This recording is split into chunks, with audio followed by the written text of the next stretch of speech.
Doncs moltes gràcies, per mi és un plaer sempre vindre a Sant Cugat. Jo faré la meva intervenció en castellà, perquè m'expresso millor i els que em coneixeu ja ho sapigueu i ho faré així. Bueno, entonces, justicia climática. Voy a hacer una introducción, después daré paso a una introducción, un poco de presentación también del conjunto del seminario. Y después daré paso a la primera mesa, la presentaré y también la moderaré cuando se haga luego el debate. Cuando hablamos de justicia climática hablamos de abordar la emergencia climática desde una perspectiva de equidad, de derechos humanos, de lucha por la igualdad. Hablamos de eso. Y claro, hemos de partir por empezar por el principio. El cambio climático es algo provocado por los países del norte global desde el inicio de la industrialización. Desde que empezamos a quemar gases de efecto invernadero, cuando se inventó la máquina de vapor y se empezó a quemar carbón en la industria, en el ferrocarril, en el transporte marítimo, después petróleo, después gas. Y estos gases de efecto invernadero emitidos por el consumo de combustibles fósiles, a los que se ha añadido también los que emite la agricultura industrial, la agroganadería, pues es lo que ha provocado este calentamiento global y es lo que está provocando la emergencia climática. Esto además se ha acelerado en los últimos 40 años de neoliberalismo, de globalización neoliberal, porque han sido los años en los que ha crecido mucho más el transporte marítimo, la industrialización por todo el mundo, un capitalismo neoliberal también a beneficio principalmente del norte global. Es decir, cabe atribuir la crisis climática a los países del norte global y, sin embargo, quienes más la están sufriendo son los países del sur global. Primero porque los impactos climáticos son mucho mayores en las zonas tropicales, que es donde se concentran los países pobres o los países del sur global mejor definidos.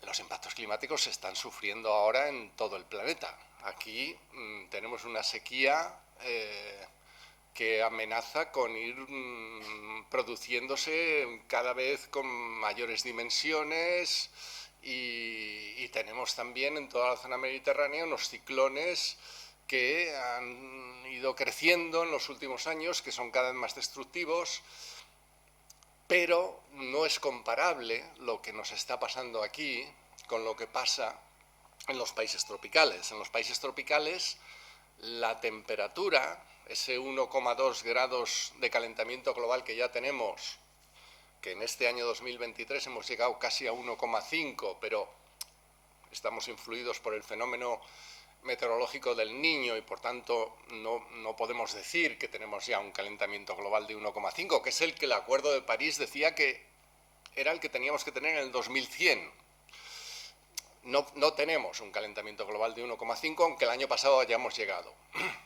Pero sí tenemos un calentamiento global de 1,2 grados y eso significa que la temperatura ya no es idónea para los cultivos en las zonas tropicales.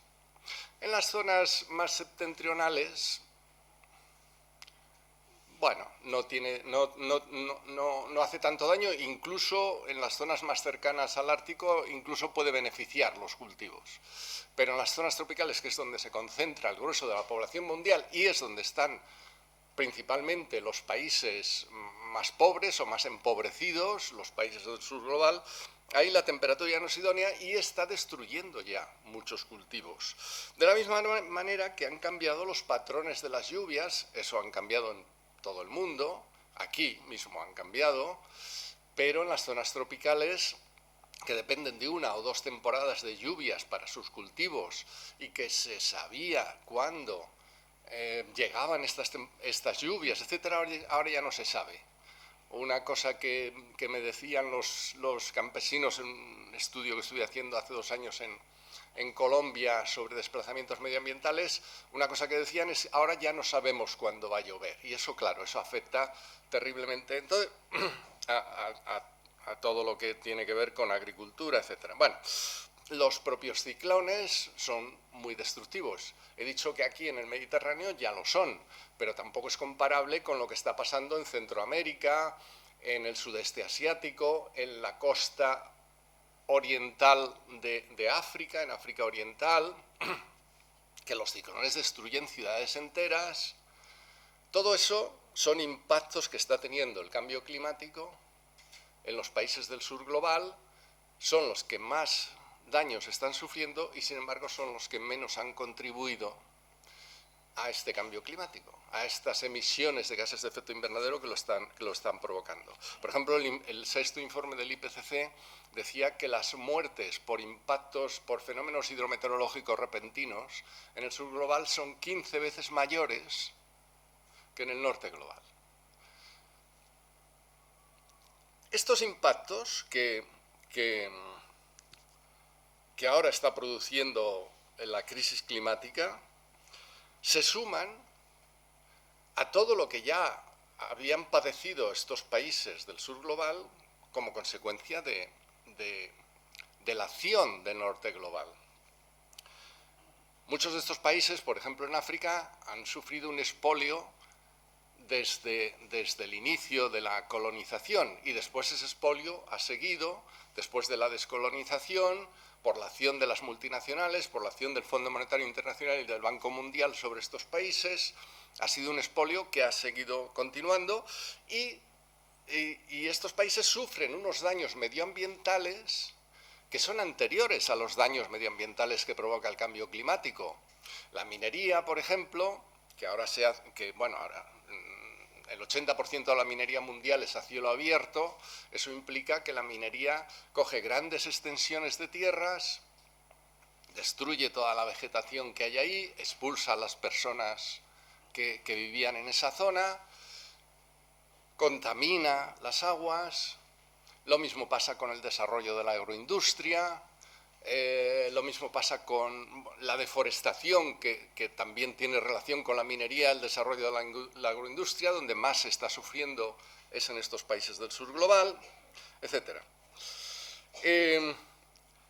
Es decir, los impactos que está provocando el cambio climático, causados principalmente por el norte global, se suma a otros impactos también causados por el norte global, anteriores al cambio climático.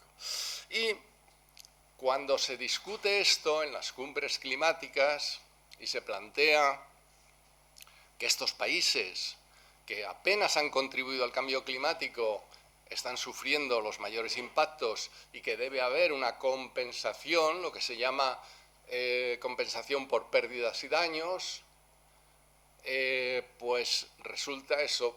Por fin se aprobó en la última COP que hubiera un fondo de compensación por pérdidas y daños, pero la contribución de los países ricos a este fondo ha sido pobrísima. Es decir, los países ricos no solo han provocado esto, sino que además no están contribuyendo, no están asumiendo su responsabilidad. Esto, a su vez, está provocando desplazamientos humanos. Os decía que, por ejemplo, aquí ya sufrimos los impactos climáticos, pero todavía aquí no se va nadie de donde vive.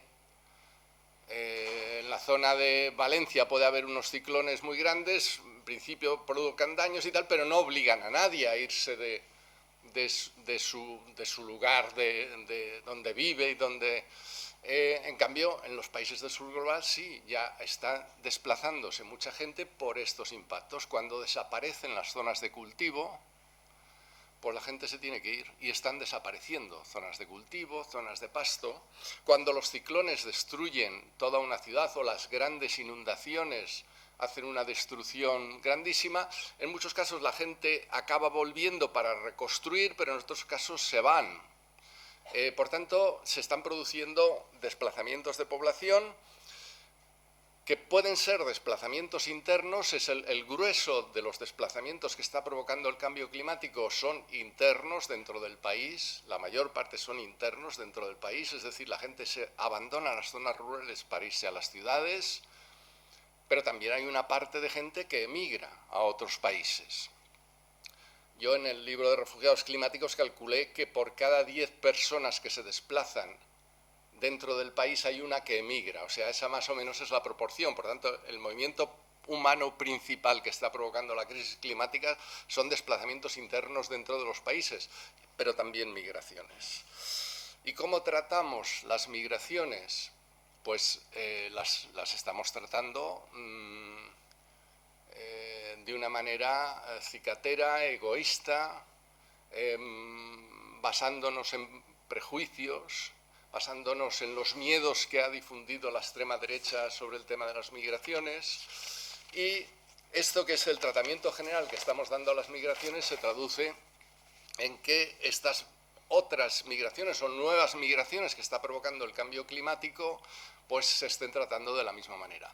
No hay ningún reconocimiento de ningún país ni ningún tratado internacional que reconozca a las personas que tienen que salir de su país por los impactos climáticos como refugiadas. Esto no existe en el reconocimiento internacional y en cualquier caso, aunque no se las reconozca como refugiadas, como migrantes tampoco se les da vías de acceso, vías legales para migrar sobre todo a los países ricos. Claro, la migración entre países pobres sí que se produce con más libertad, pero cuando se trata ya de acceder a Europa, a Norteamérica, etcétera, pues las restricciones, la represión son muy grandes. Las migraciones se tratan como algo de lo que hay que protegerse y no como algo que hay que gestionar, ¿no?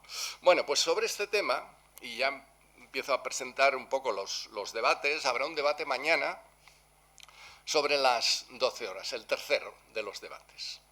Los voy a presentar por orden inverso.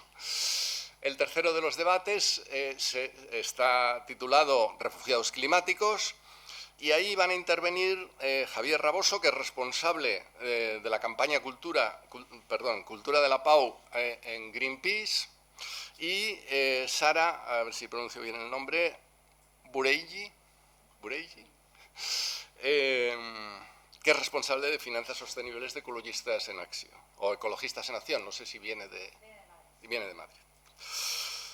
Este será un debate que se centrará en esa expresión de la crisis climática que son las migraciones, que nos están manifestando, nos están poniendo en evidencia una expresión de la injusticia que se produce a lo largo de todo el proceso, es decir, la injusticia que se produce desde el momento que los países pobres son los que más padecen los impactos de algo que no son los que lo han provocado,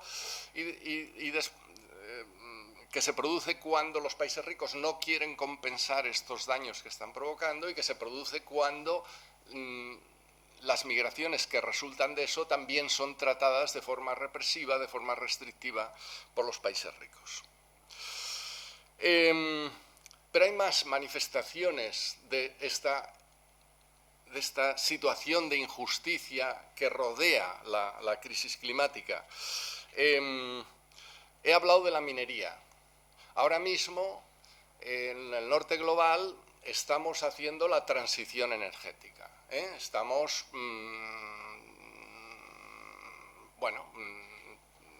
por primera vez en los últimos años, quiero decir, después de que llevamos 30 años de crisis de cumbres climáticas, desde la Convención Marco sobre Cambio Climático de Naciones Unidas de 1992, pues en los últimos años los gobiernos ricos, los gobiernos de los países del norte global, se han puesto a hacer cosas. Y lo que están haciendo no es poner en cuestión ese sistema, esa globalización neoliberal de la que he hablado, ese sistema depredador de recursos que está esquilmando el sur global. No es eso. Lo que están haciendo es desarrollar energías renovables, básicamente. O sea, desarrollar energía solar y energía eólica, además de proyectos de hidrógeno y un conjunto de cosas, a lo que se llama transición energética. Se pretenden decirnos que con esto ya se está afrontando la crisis climática, cosa que no es cierta, pero no me puedo entretener demasiado en esto. Pero lo que sí quiero decir es que este desarrollo de las energías renovables requiere metales. A veces se dice que podemos tener toda la energía solar y toda la energía eólica que queramos porque tenemos mucho sol y tenemos mucho viento, pero resulta que tanto la energía solar como la energía eólica, para funcionar, para construir los paneles solares, para construir los aerogeneradores, necesita unos metales que la Unión Europea los llama metales críticos, por algo será. Unos metales que no son muy abundantes, pero que con este proyecto de desarrollo de las energías renovables, con este proceso de desarrollo, que además es verdad que es intenso en estos momentos, lo que se está desarrollando también con intensidad es la minería. La Agencia Internacional de la Energía en el 2021 sacó un informe diciendo que la minería del litio se tenía que multiplicar por 42, la minería del cobalto por 25, la minería de tierras raras por no sé cuánto, la minería del níquel, bueno, de todos los metales imprescindibles para la transición energética.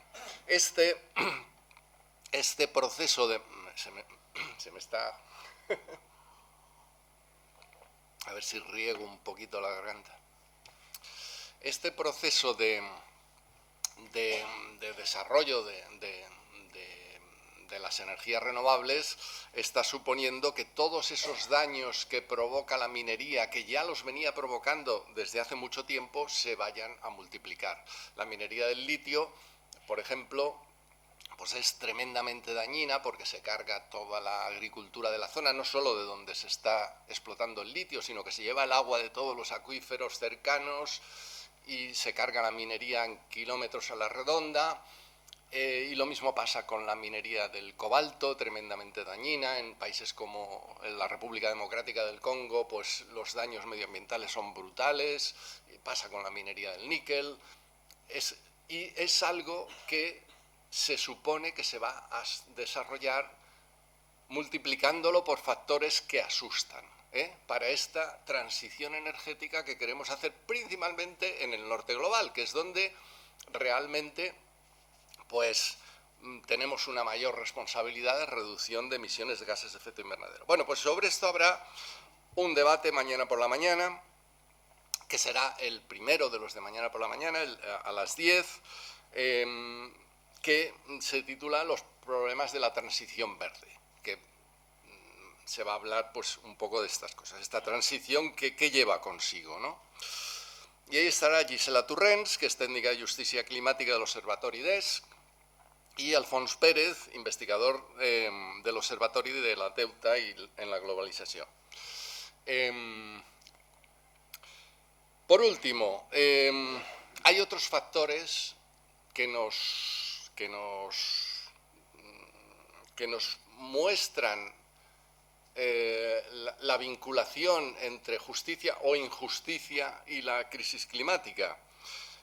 Básicamente lo que he dicho hasta ahora tiene relación con la diferencia entre países del norte global y países del sur global, pero también hay una diferencia entre ricos y pobres en todo el mundo. El informe de Oxfam de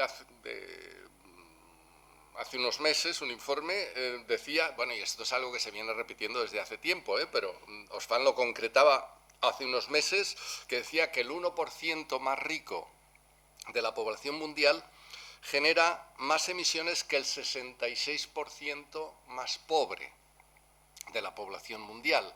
Quiere decir que la crisis climática tiene unos responsables, que son los ricos. O sea, no solo los países ricos, sino también los ricos, las personas ricas, con su consumo desmesurado, con su consumo suntuario, nos están llevando al desastre climático.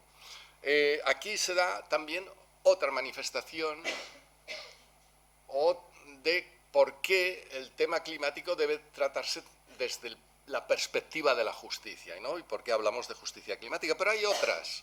Hay desigualdades estructurales de género. Por ejemplo, las mujeres en los países del sur global también están siendo las más afectadas por los impactos climáticos. Hay muchos países donde las mujeres son las que asumen el trabajo de la tierra y sobre todo el cuidado de las personas, y por tanto son las últimas en abandonar el barco cuando se producen situaciones críticas, que los cultivos están desapareciendo, etcétera. Pues son las que al final son las que permanecen más tiempo en sitios que se están degradando, y al final son las que tienen más posibilidades de convertirse en lo que llamamos poblaciones atrapadas, es decir, poblaciones que llega un momento que se tienen que ir, pero ya no pueden irse, porque ya no tienen los recursos para irse, porque migrar necesita recursos. Hay una cosa que ya sabíamos, los que estudiábamos ya desde hace muchos años las migraciones, es que no emigran los más pobres de ningún país. Emigra gente que tiene recursos para emigrar, ¿no? Hay una desigualdad estructural de género que también nos habla de la relación entre la justicia y la crisis climática, al igual que a niveles también hay motivos étnicos. Los pueblos indígenas, por ejemplo, los pueblos indígenas son, según Naciones Unidas, los que están preservando el 80% de la diversidad a nivel mundial, porque son los que viven en zonas de alta diversidad, etcétera. Pero ahora se están viendo terriblemente castigados por esta expansión, por la deforestación, por la expansión de la agroindustria, por la expansión de la minería. Y ahí se está produciendo también una importante situación de desigualdad. Y también hay desigualdad intergeneracional.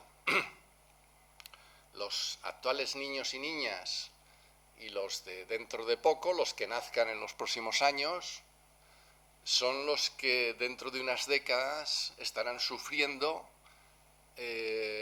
una situación en el planeta que hará ya difícil la vida en muchos lugares. Y sin embargo, bueno, pues no son una generación que se va a encontrar lo que las generaciones anteriores han hecho o hemos hecho, ¿no? Ahí hay también una situación de injusticia climática. Bueno, por todo esto, la emergencia climática es una cuestión de justicia global. La crisis climática debemos tratarla desde esta perspectiva, y aquí los medios de comunicación juegan también un papel importante. No solo los medios de comunicación, sino cómo comunicamos esto, cómo mostramos estas situaciones de injusticia que van vinculadas a la emergencia climática, ¿no? Y cómo presentamos el tema desde esa perspectiva de la justicia global. Y entonces tenemos ya el primer debate, que los he ido explicando de atrás para adelante, el primer debate que se va a producir ahora mismo, que se llama sobre buenas prácticas en la construcción del relato desde el periodismo. Y ahí tenemos a Maribel Izcue, que es periodista de Sonda Internacional, y a Elisenda Pallarés, que es periodista de Climática. Y ya está, yo no digo nada más, y ahora las presentaré a ellas. Por favor, os dejo 2 sillas, yo me quedo por aquí.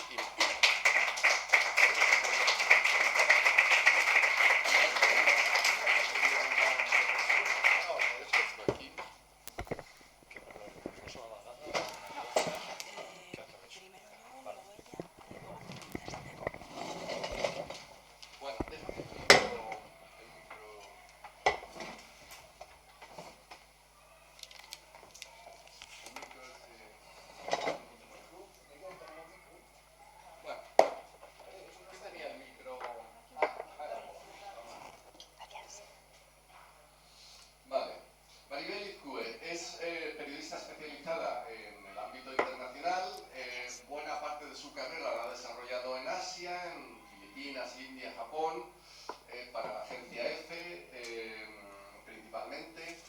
Es miembro de Sonda Internacional, redactora jefe de la revista 5W, bueno, y se ha dedicado a documentar situaciones, crisis medioambientales, relacionadas también clima, la situación en Delhi, el impacto de la polución ambiental en Delhi, en Indonesia y en otros países. Y Elisenda Pallares, que es licenciada en Comunicación por la Universidad Jaume I de Castellón y máster de Periodismo Avanzado y Reporterismo, se llama así, de la Universidad, qué nombre malo, de la Universidad Ramon Llull de Barcelona. Se ha formado en Historia Precolonial de África Subsahariana y por tanto ha investigado muchas situaciones coloniales y postcoloniales de África. Se ha enfocado mucho en derechos humanos, en derechos de las personas migrantes, comunidad LGTBI, conflictos armados, como decía, en África, sobre todo pues, en Kenia, Etiopía y algunos otros sitios, campamentos saharauis en Argelia, Hungría también, en Europa, y actualmente trabaja en La Marea y climática. Y ya está, os dejo con ellas, luego volveré aquí para el debate.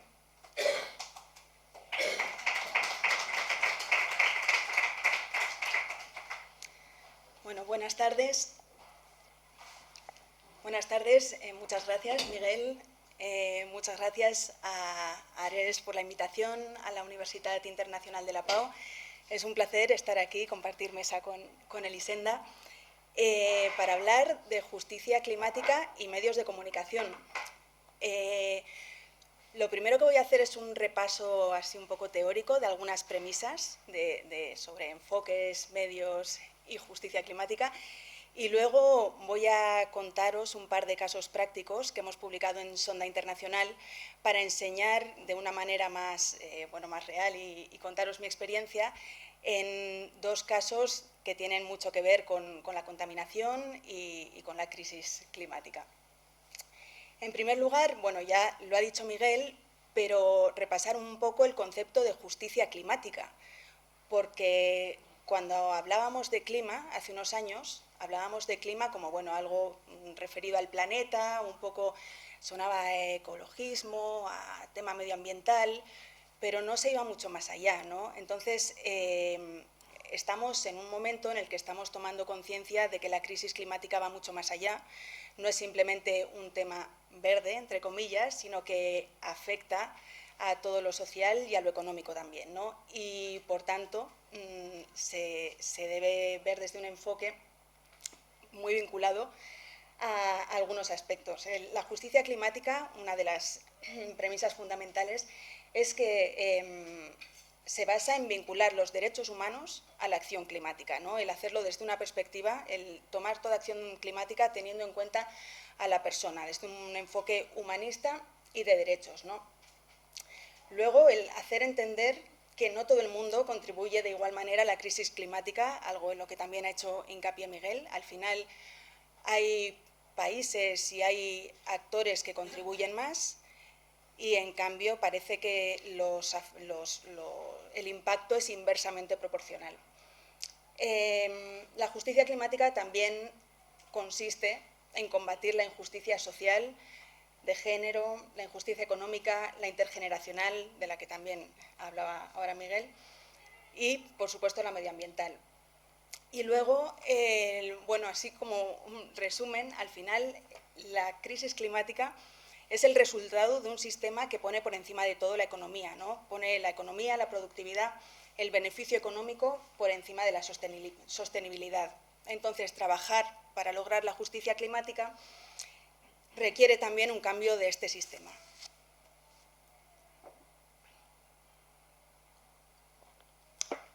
¿Cómo trabajamos para avanzar hacia esto desde el periodismo?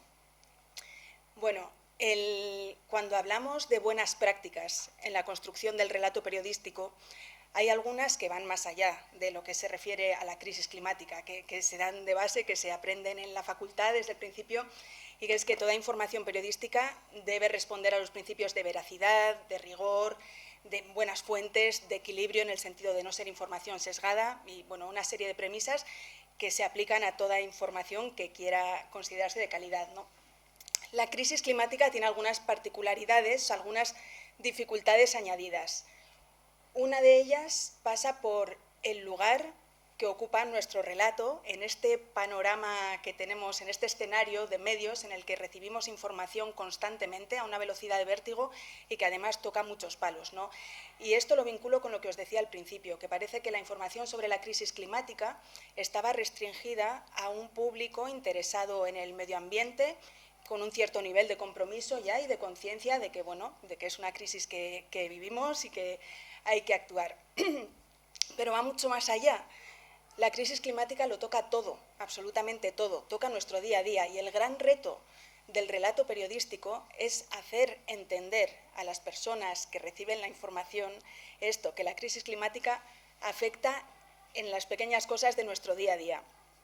Hay dos chicas muy jóvenes que están haciendo, se llaman Climabar, no sé si alguno de vosotros seguro que os suena, y ellas hacen mucha difusión sobre la crisis climática en redes sociales, sobre todo en Instagram, TikTok, con vídeos muy cortitos y con un lenguaje muy joven, ¿no? Y muy directo, que va a un público muy joven. Y ellas decían que la crisis climática ha tenido la peor campaña de marketing de la historia. Porque, claro, dice, hablamos de emergencia climática, ¿no? Y emergencia, y nos parece que, claro, al final una emergencia es algo con lo que hay que actuar de inmediato, pero estamos cansados de emergencia cuando llevamos ya oyéndola meses y meses, ¿no? Al final hay una especie de anestesia hacia este tipo de cosas y parece que, bueno, que es verdad que el mundo se va a acabar y nos da igual porque no podemos hacer nada en esta emergencia. Cuando dicen, se están derritiendo los polos, se derriten los icebergs, dices, bueno, sí, pero ¿qué puedo hacer yo? Pero si te dicen, sí, pero por la crisis climática el vino te va a salir mucho más caro, o el aceite de oliva te va a salir mucho más caro. Entonces dices, uy, pues esto me afecta directamente y me importa, ¿no? Al final, lo que este tipo de mensajes y de relatos hacen es captar la atención del espectador en un momento que vivimos de economía de la atención, en la que desde el periodismo hay una especie de batalla por captar la atención del público en medio de esta marea, en este bombardeo de informaciones, ¿no? Entonces, este es uno de nuestros grandes retos, el llegar más allá de ese público concienciado y el conseguir transmitir que es una crisis que nos afecta a todos en nuestro día a día y que afecta, además de lo ambiental, a lo económico y a lo social. Y luego, por otra parte, está el reto de identificar y bueno, un poco poner el foco sobre los responsables y sobre las víctimas, algo que en un tema como este es mucho más complejo que en sucesos como, bueno, pues pongamos un conflicto, una guerra, en la que ves imágenes de tropas que están entrando en un país y las ves, y ves, son cosas que realmente dices, vale, esto pasa. En cambio, el clima es algo que durante mucho tiempo, estoy hablando de siglos atrás, parecía que venía dado, ¿no? Entonces, el cambio climático, cuando parece algo muy abstracto, cuando en realidad la crisis actual tiene unos responsables y es un poco la labor de los periodistas el poner el foco en ellos. El gran reto, como decía, es esto, llegar a la audiencia y trasladar el impacto en el día a día, ¿no? La pregunta es, ¿cómo hacer interesante lo importante? Que decía justamente una compañera esta mañana, ¿no? Es el gran reto que tenemos hoy en día. Y ahora voy a pasar a hablar en concreto de Sonda Internacional, que es el medio que hemos fundado un grupo de periodistas para poner el foco en la crisis climática desde la imagen. ¿Por qué? Porque para hacer interesante lo importante, en este caso, decidimos actuar con una de las herramientas más potentes que tenemos hoy en día, que es la imagen, ¿no? En un momento en el que se consume tanto y que además hay tantos profesionales haciendo imágenes de calidad. Sonda Internacional es un medio pequeño, sin ánimo de lucro, que se sostiene gracias a donaciones y que trabaja en proyectos de muy largo recorrido. A lo mejor hacemos 2 proyectos al año que tienen distintos reportajes, distintos enfoques, pero son 2 proyectos que trabajamos a lo largo de mucho tiempo en profundidad y buscando distintos formatos, porque ya no es solo el lenguaje, sino también la forma de transmitir, ¿no? Lo mismo nos vale si podemos transmitirlo a través de redes sociales para hacer que alguien llegue al mensaje final, que lo consuma alguien en forma de documental o en forma de lectura en la web. Bueno, el caso es intentar hacer llegar el mensaje y bueno, que se cree una toma de conciencia de los problemas. bueno, Sonda tiene cerca de 2 años y hasta ahora hemos hecho proyectos sobre contaminación. Contaminación lo hemos enfocado en grandes urbes de Asia, un poco como modelo de lo que puede pasar. O sea, son casos de contaminación extrema, polución ambiental en el caso de Delhi, contaminación del agua en el caso de Yakarta, la capital de Indonesia, que además es la capital del mundo que más rápidamente se hunde bajo el nivel del mar, y el problema de los plásticos en Manila, que es una de las megaurbes que más plásticos vierte al mar. Y el tema en el que hemos estado trabajando este último año son los megaincendios. Como sabréis, bueno, es un problema que afecta especialmente a la península ibérica y decidimos ahondar un poco en sus causas y consecuencias. Una de las cosas que teníamos clara desde el principio es que para informar con rigor y utilizando la imagen y demás, pero para llegar a una información de calidad, en lo que se refiere a la crisis climática es más importante que nunca contar con voces de las personas que saben, ¿no? Dar voz al mundo científico y al mundo académico, y para ello hemos pasado muchos meses hablando con expertos y pensando cómo podíamos transmitir pues estos mensajes y estos dilemas que ellos mismos se plantean. Y encontramos una manera que nos pareció interesante, que vamos a repetir en cada proyecto.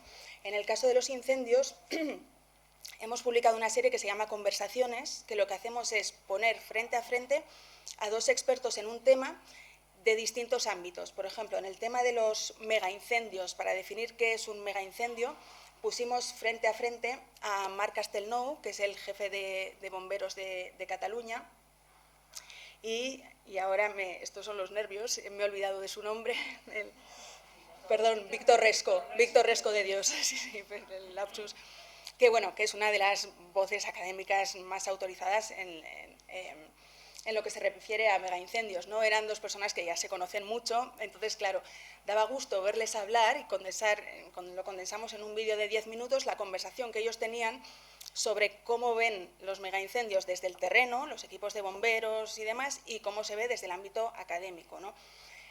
Bueno, es un formato que hemos comprobado que funciona bien.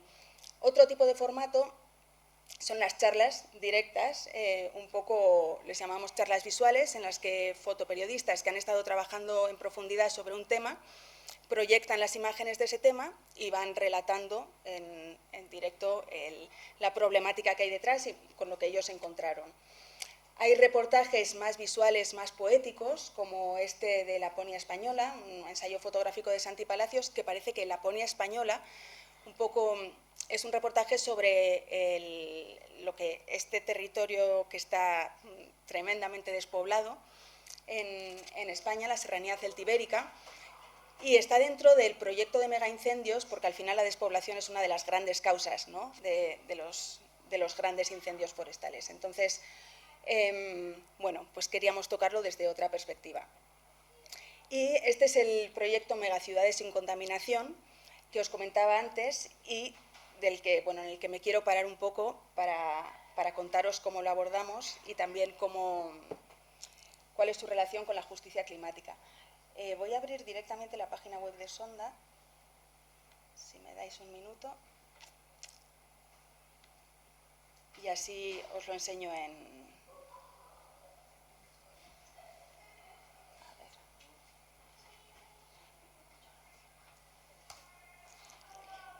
Vale.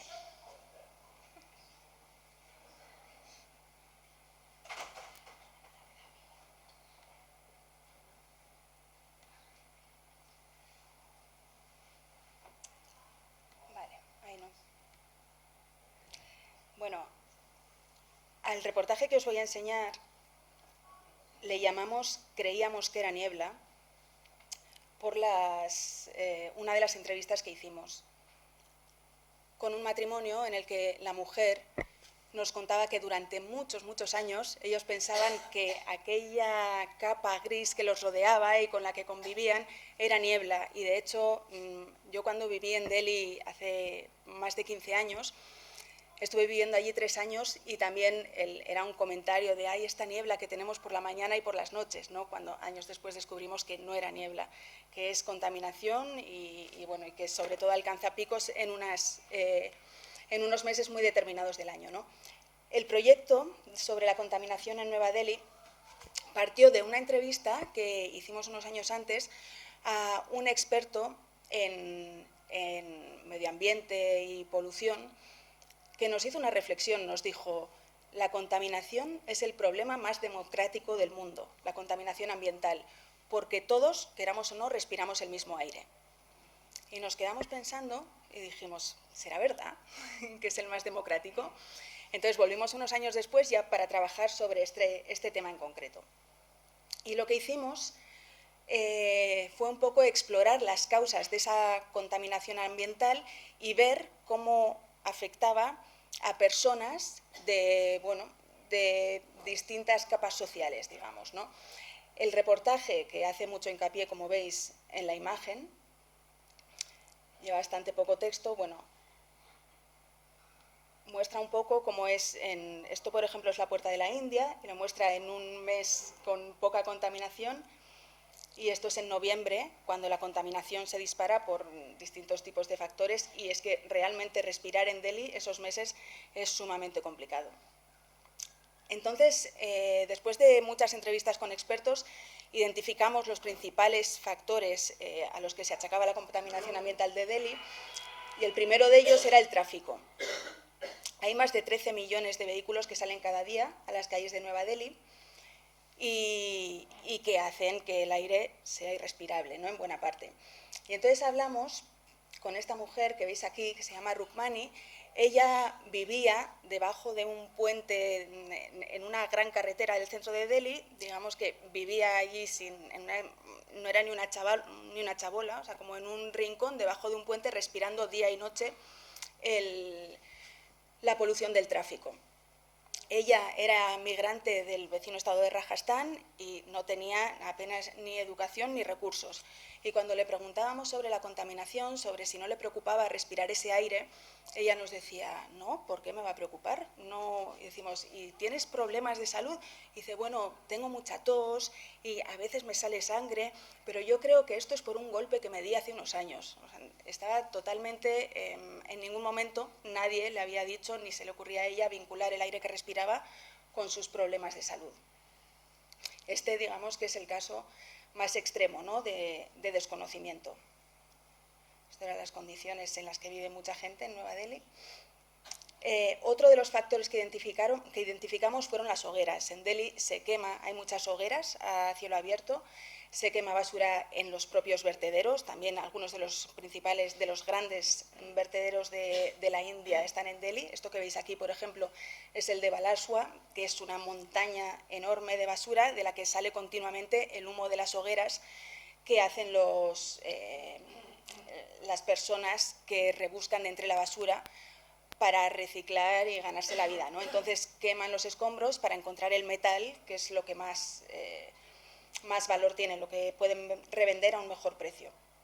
Y al pie de este vertedero que veis vivía Jawahar, que era un hombre que tenía una salud delicada porque había tenido un trasplante de riñón, y el médico le había aconsejado que utilizara mascarilla. Esto era antes de la pandemia de COVID. Y bueno, era una de las poquísimas, si no la única persona de ese barrio que utilizaba mascarilla, pero la utilizaba de una manera absolutamente, llevaba utilizando la mascarilla muchísimo tiempo, la misma mascarilla, digamos, y la utilizaba de una manera muy poco, o sea, que realmente no impedía que respirara ese aire, digamos, ¿no? Entonces, bueno, tenía cierta conciencia de lo que era la polución, pero no tenía tampoco ni los medios ni la voluntad de combatirla de mejor manera. Voy a ir rápido, pero otro de los aspectos que vimos que tenían una fuerte influencia en Nueva Delhi es la construcción, el polvo que se levanta durante la construcción. Nueva Delhi es una ciudad en continuo crecimiento, hay obras por todas partes y las obras de construcción levantan un montón de partículas que yo jamás hubiera pensado que eran un factor de contaminación, pero que efectivamente en algunas zonas de Nueva Delhi representan un riesgo real para la salud. Y fuimos a Noida, que es una de las ciudades satélites de Delhi, que está creciendo continuamente. Y hablamos con Ankita y Puspendra, que eran una pareja joven, ellos trabajaban en Adobe y digamos que, bueno, pues eran una pareja joven, acababan de tener un niño, tenían buenos salarios y eran conscientes de la polución. Fue Ankita la que nos dijo, creíamos que era niebla cuando llegamos aquí, ¿no? Cuando los conocimos, acababan de tener un bebé que, bueno, en aquel momento, en el momento de esta fotografía, creo que tenía algo menos de 40 días. Y nos contaron que al nacer, bueno, les habían dicho, al poco de nacer, dijeron, mejor no le saquéis mucho a la calle porque ahora mismo los niveles de polución son altísimos. Allí tienen aplicaciones móviles que cada día les dicen el nivel de polución, si es de alto riesgo, si te recomiendan no salir de casa. Ha habido semanas, todos los años hay semanas en octubre en las que cierran las escuelas porque el nivel de polución es de alto riesgo y en el que recomiendan no hacer deporte en la calle. Bueno, pues cuando nació el bebé les recomendaron no salir de casa y lo sacaron por primera vez cuando tuvo que ir a ponerse unas vacunas. Y nos contaban que después de ponérselas, el pediatra les dijo, vale, ya habéis hecho lo primero, que es poner las vacunas al bebé, ahora haced lo segundo, sacadle de Delhi hasta que cumpla los 6 meses, porque ahora mismo no es el sitio para estar. Y por primera vez, Ankita y Puspendra, que se habían comprado un apartamento en el que habían invertido sus ahorros, que tenían a sus familias allí, etcétera, se estaban planteando emigrar a Canadá porque consideraban que no era el mejor lugar, ¿no?, para criar un hijo ni para vivir. Y luego llegamos al caso, voy a pasar al caso más de mayor conciencia, digamos, medioambiental,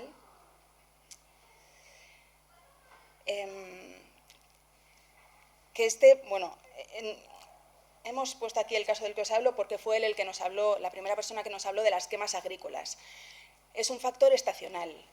Nueva Delhi está ubicado en un estado muy próximo a otros estados que viven de la agricultura. Entonces, después de la época de la cosecha, cuando quedan los tallos del arroz, lo que hacen los agricultores es quemarlos, quemar esos tallos, porque antiguamente cuando el arroz se recogía a mano, los propios agricultores quitaban los tallos. Ahora, como se ha mecanizado, quedan pues, un trozo así de la planta que hay que quitar y la mejor forma o la más rápida para quitarla es quemarlo. Entonces, en la época de octubre, noviembre, diciembre, todos los estados próximos a Delhi queman sus campos, aunque es una práctica que ahora es ilegal, y el humo viaja hasta Nueva Delhi y convierte la ciudad realmente parece un horno, ¿no? Aquí hicimos un gráfico para que se viera un poco cómo todo el humo avanza, como veis, hacia el este y pasando por la capital. Es un problema con muchas connotaciones políticas porque se echan la culpa los unos a los otros y bueno, todos los años hay un enorme debate respecto a esto, pero la realidad es que en la época del año de las quemas agrícolas la polución se dispara. Y aquí conocimos a este hombre que se llama Jay y él es dueño de una fábrica de mascarillas.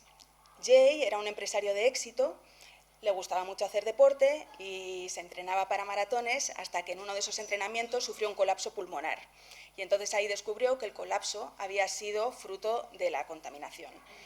En aquel momento se puso a investigar, viajó a China porque Pekín era en aquellos años la capital más contaminada, y volvió con todos los planes para abrir una empresa de mascarillas y de purificadores de aire. Y ahora mismo es uno de los productores de mascarillas y purificadores más exitosos de Delhi, ¿no?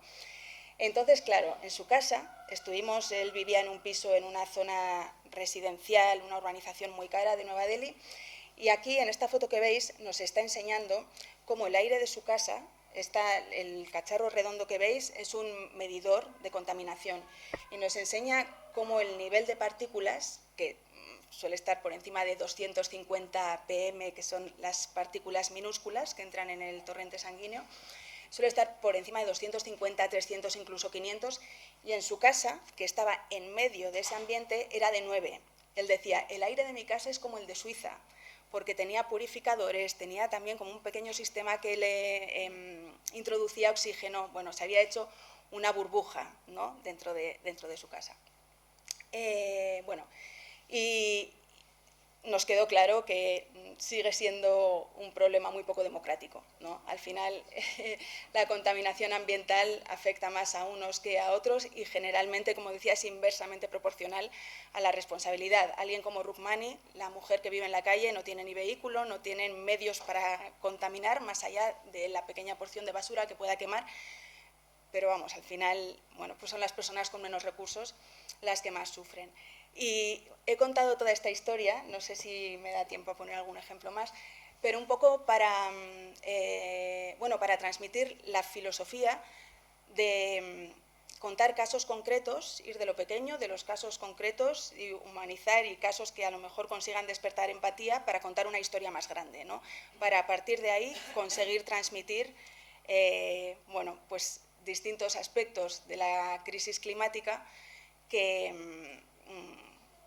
al final se aplican en otros lugares. No sé si me da tiempo muy rápidamente a contar el caso de Yakarta, y ya si os interesa el de megaincendios os dejo que exploréis vosotros la web, porque el caso de Yakarta es también muy paradigmático, ¿no?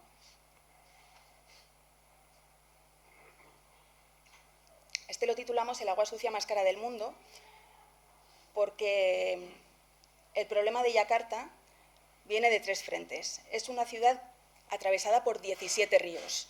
Es una ciudad que recibe lluvias torrenciales todos los años. Es una ciudad que está en la costa y en la que sus habitantes tienen un problema tremendo de acceso al agua. No tienen agua, ¿no? Parece una paradoja, una contradicción, pero no tienen agua limpia por varios motivos. Entonces es un poco lo que exploramos aquí.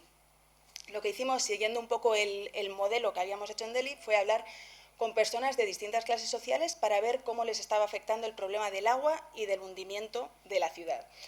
Entonces, Yakarta se hunde en algunas zonas a un ritmo de 20 centímetros al año, que puede parecer que no es mucho, pero es una barbaridad. Es un ritmo tremendo.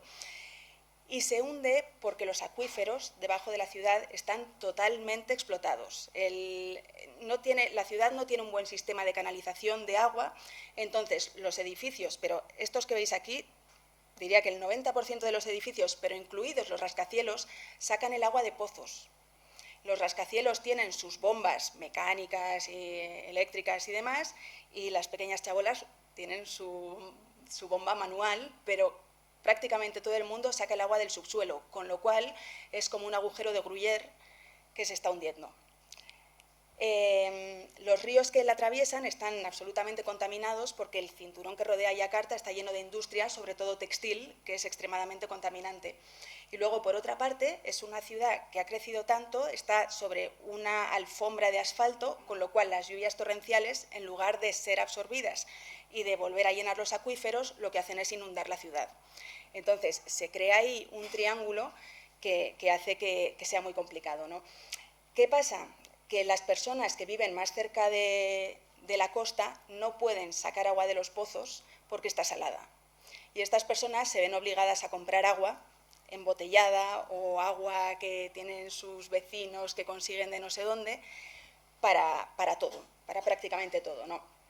Entonces, os quería enseñar el caso, por ejemplo, de Sofía. Lo que hacíamos era preguntar a cada uno qué parte de su sueldo, de sus ingresos, destinaban al agua. Y entonces, por ejemplo, nos contaba Sofía, que era una mujer que vivía con su familia en la parte más cercana a la playa, que ellos gastaban mucho más en agua que en comida, porque tenían que comprarla para absolutamente todo, para lavarse, porque el agua, o sea, no podían lavarse con agua del mar y decían, nos lavamos con agua sucia que nos da un vecino con una manguera y no sé qué. Claro, nos irrita la piel y tal, pero no, la única agua que vendían embotellada en bidones grandes era la que consumían para beber. Y en cambio, es que os quería enseñar aquí a Sofía. Bueno, os dejo que lo veáis vosotros también tranquilamente en la web, pero en cambio hablamos con otra mujer que vivía en el sur de la ciudad, en una casa enorme, en la que tenía una parcela atrás eran como 10 o 15 apartamentos que alquilaba, tenía una piscina, lavaba su coche todos los días, tenía una pequeña mezquita con su fuente para lavar los pies y demás, y cuando le preguntamos qué parte de sus ingresos destinaba al agua, se quedó como, dice, ¿cómo que al agua? Dice, no, que ¿cuánto pagas cada mes por el agua? Dice, no pago nada. Pero ¿cómo que no? Dice, no, claro, la saco toda del subsuelo y no pago nada. Pago en electricidad, pero en agua nada.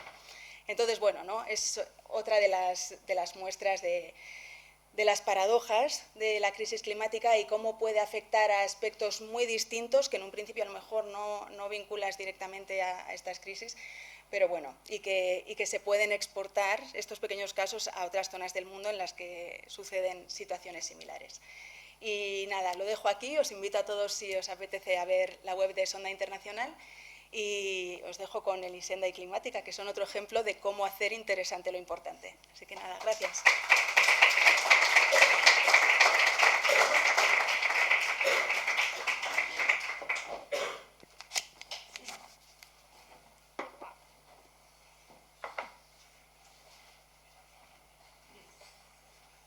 Bueno, bona tarda. A ver... Sí, perdona, que me... No, és que jo... A veure si m'aclaro.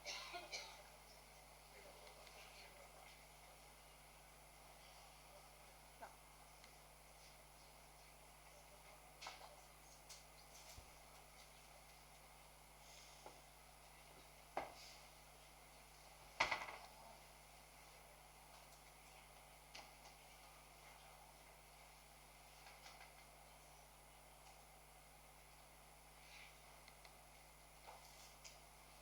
¿Se le doy aquí uno por el tuyo? Sí.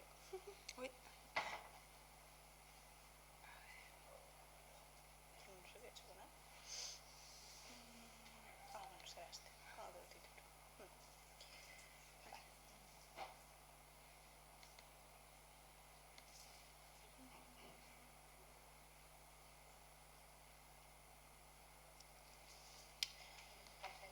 Sí, creo. És que sóc demà, que no...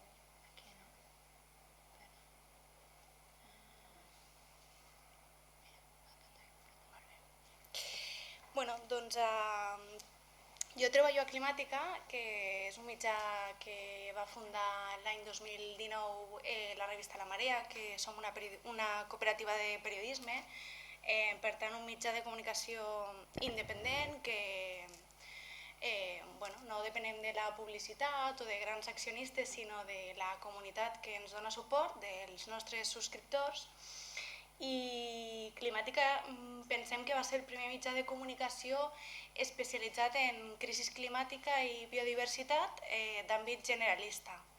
És a dir, a mi em fa molta enveja el que fa la Maribel, perquè avui en dia és tot un luxe, no? Poder tenir tant de temps per fer els temes i fer-los en tanta profunditat, però nosaltres el que fem és informació diària més bé, que intentem combinar amb algun tema més en profunditat, però bàsicament fem informació diària, no? I la veritat és que és un luxe veure avui en dia que ens diuen que la gent no té temps, no vol llegir, no vol coses així com molt elaborades, veure que encara hi ha mitjans valents i sobretot periodistes valents que aposten per això, que no és molt rentable, la veritat. Si em pregunten quines considero jo que són les bones pràctiques de construcció del relat des del periodisme per parlar de crisi climàtica o de justícia climàtica, jo us diria que 3. Informar, en primer lloc, formar o combatre la desinformació i explicar històries, no? Que és una mica el que acaba de fer la Maribel. Clar, el d'informar ho dic perquè hi ha vegades que ens diuen ostres, ara em parlaràs de l'IPCC o de la COP o una altra vegada em parlareu de la sequera o de les inundacions, no? Doncs bueno, nosaltres pensem que els mitjans de comunicació, el periodisme té una funció social i que la societat té dret a estar ben informada i per tant doncs, ho lamento moltíssim per qui no tingui ganes d'estar informat, doncs que no s'informi, però no estem aquí per fer entreteniment, per això hi ha altres persones, no? Que ho fan d'una manera fantàstica i la veritat és que a mi personalment em molesta una mica darrerament que ens diuen als mitjans de comunicació és que alimenteu l'ecoansietat, no heu de donar notícies tan catastròfiques perquè la gent té molta angoixa, no? Bueno, anem a veure, jo quan el Banc Central anuncia una pujada d'interessos també tinc angoixa, que tinc una hipoteca, vull dir, i no per això m'ho deixen d'explicar, no? Contínuament a la televisió i als diaris. Per tant, de crisi climàtica hem de parlar perquè és una realitat que ens afecta a tothom, no? Jo us volia preguntar quina imatge us ve al cap quan us parlen de canvi climàtic. Clar, ara ja us han explicat moltes coses i potser avui en dia ja és diferent, no? Però fa anys, si fessin aquesta pregunta, doncs no sé què diríeu. El oso polar. El oso polar, no? El oso polar, bueno... Sí, la veritat és que el canvi climàtic s'ha associat tradicionalment a un tema del desgel, de l'oso polar, és la imatge prototípica, i per molt que no deixa de ser cert que això és un problema que ens afecta també, no? Perquè té com a conseqüència la pujada del nivell de la mar i bueno, a mi personalment doncs, m'importa, no? El que els hi passi a altres espècies, però potser hi ha gent que no.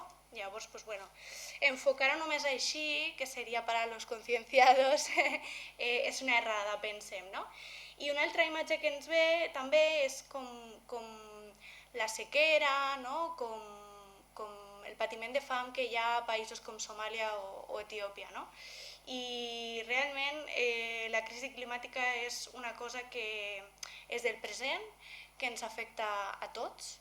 Sí que és veritat que en canvi climàtic sempre parlem de dos factors. Un és la mitigació, que seria reduir les emissions, no? Que han provocat els combustibles fòssils, i l'altre és l'adaptació, que nosaltres podem fer front a les conseqüències del canvi climàtic.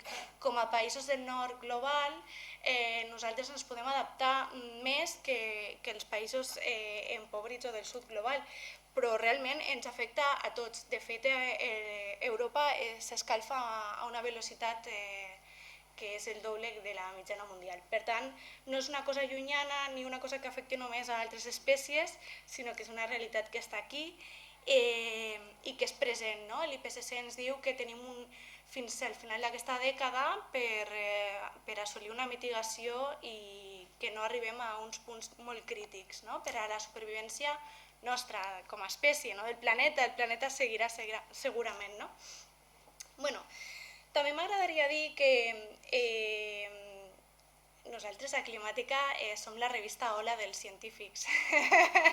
Els científics tota l'estona són les nostres fonts d'informació i darrerament ens han dit, ens han destacat molt que hauríem de deixar de parlar de canvi climàtic i hauríem de parlar de canvi global, perquè realment centrar-nos només en les emissions de carboni és aquesta visió, no? De túnel, oblida moltes altres crisis que tenim actualment, no? Com és la pèrdua de biodiversitat, la contaminació atmosfèrica,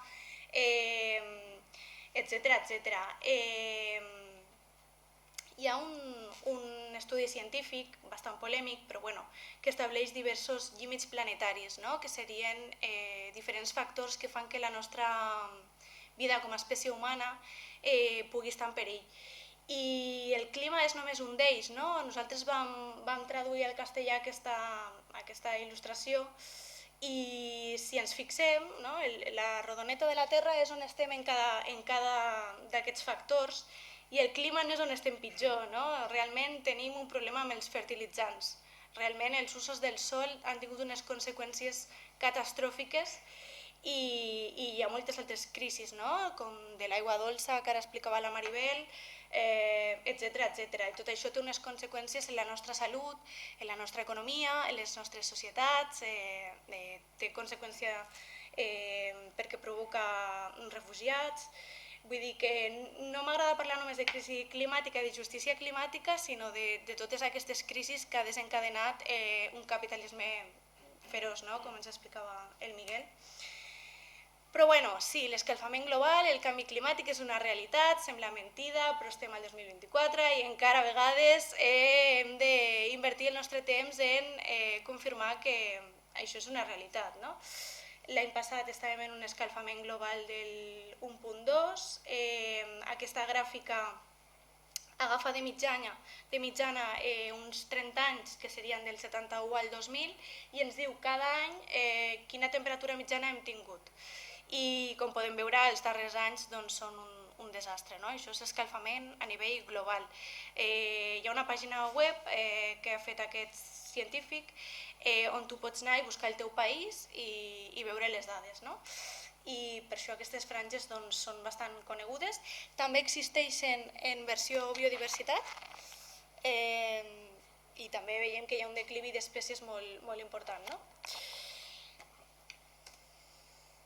Bueno, com us deia, considerem que el periodisme ha d'informar amb rigor, per tant hi ha notícies que hem de donar sí o sí, no? I quan Copèrnicus, que és el sistema europeu que monitoritza el clima, treu un informe, doncs nosaltres és una notícia de portada, tingui més o menys lectures, no? I pensem que és una informació que s'ha de donar, que s'ha d'explicar bé, perquè sí que és veritat que tampoc hem de ser catastrofistes o tampoc hem d'intentar posar titulars que siguin molt clickbait, no? Que falten a la veritat, perquè això ho veiem molt en dia en les mitjans digitals, no? Un titular molt alarmista o una pregunta perquè tu cliquis allà, no?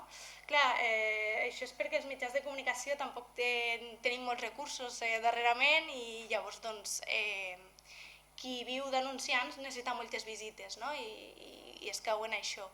Nosaltres intentem de fugir d'això perquè de fet no tenim ni publicitat a la nostra web, vull dir que no... Però bueno, sí que és veritat que alguna vegada ve algú expert en màrqueting a assessorar-nos i ens diu és que no feu la informació atractiva. Bueno, mira, no ho sé, que cadascú jutgi el que vulgui, no sé. També m'agradaria dir que el paper de les imatges és molt important quan informem d'aquests temes ambientals, perquè a vegades no és fàcil trobar una bona imatge per comunicar una cosa més bé abstracta, no? Però bueno, vull dir, quan és una mala notícia i que faci una temperatura rècord al mes de gener o al mes de febrer, que acabem de passar rècords històrics, és una mala notícia, doncs això pensem que no es pot il·lustrar amb una foto d'algú prenent el bany a la Barceloneta, no? Perquè la platja, ostres, no sé, anar al mar per tots és una situació fantàstica, no? I és un plaer. I per tant jo crec que això s'ha d'il·lustrar d'una altra manera, no? Considerem que parlar de crisi climàtica és parlar doncs, això, que potser hi ha un incendi com aquest que es va produir al març de l'any passat a València, catastròfic, no? I ja no hi ha una temporada d'incendis, sinó que els incendis ja es poden produir en qualsevol moment i d'alta intensitat, no? Que són molt difícils d'apagar. Per tant, jo crec que quan parlem d'un màxim històric de temperatura al gener o al març, és més adient la foto de l'incendi que la de la Barceloneta, no sé.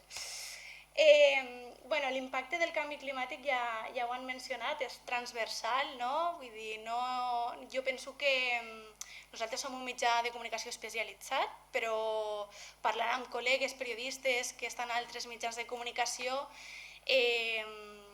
em comentaven que se'ls hi apropen els companys d'altres seccions d'economia, internacional, i els hi fan preguntes, perquè clar, és que parlar de canvi climàtic avui en dia afecta a tot, no? I per tant, si hi ha unes inundacions catastròfiques a Líbia i després hi ha un estudi d'atribució, no? Hi ha una sèrie de científics que ens diuen que això és molt més probable que passi ara que hi ha una situació de canvi climàtic, doncs s'ha d'associar, no? Aquí hi havia altres factors perquè hi havia unes presses, hi havia una situació política que ha afavorit que sigui un desastre humanitari, no? Realment, però aquesta vessant de canvi climàtic també s'ha de relacionar, no?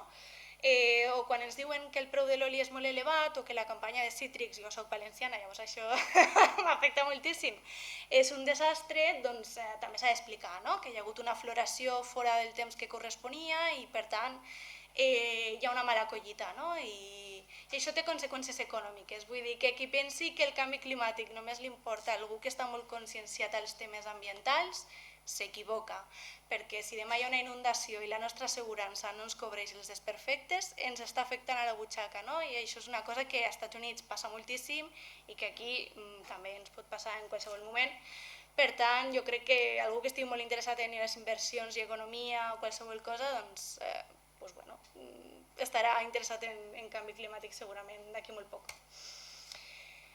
Una de les coses que hem de fer en el nostre dia a dia,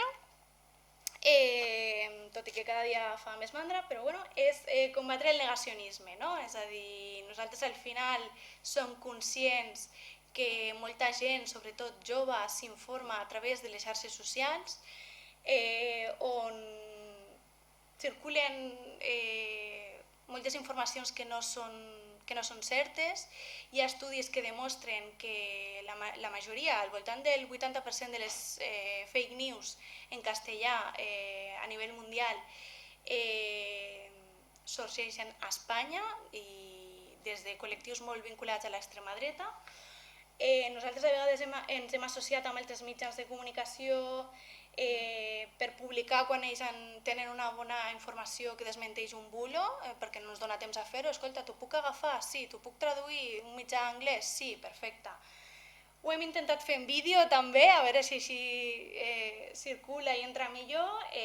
Bueno, a vegades també hem de combatre el negacionisme d'algunes empreses que bueno, pues, també pels seus interessos propis li treuen importància al tema. Això són dues notícies d'avui, precisament. Una és que Maldita s'ha associat amb altres mitjans de comunicació per publicar una sèrie de reportatges per desmentir desinformacions climàtiques.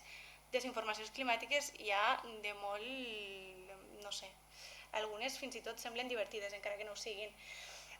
Però bueno, hi ha moltíssimes, des de que l'ésser humà no és responsable de les emissions, des de que és causa del sol, bueno, no? Pues vas i entrevistes a un astrofísic i t'ho explica, no? No sé, que hi ha unes avionetes que ens ruixen amb un gas, bueno, no sé, que el problema de la sequera és que l'Estat destrueix embassaments, hi ha moltes... no sé, moltes coses, però sí que és veritat que la gent, això ho circula molt per WhatsApp i per xarxes socials, per tant, pensem que sí que és important explicar-ho, no? I en un llenguatge que pugui entendre tothom.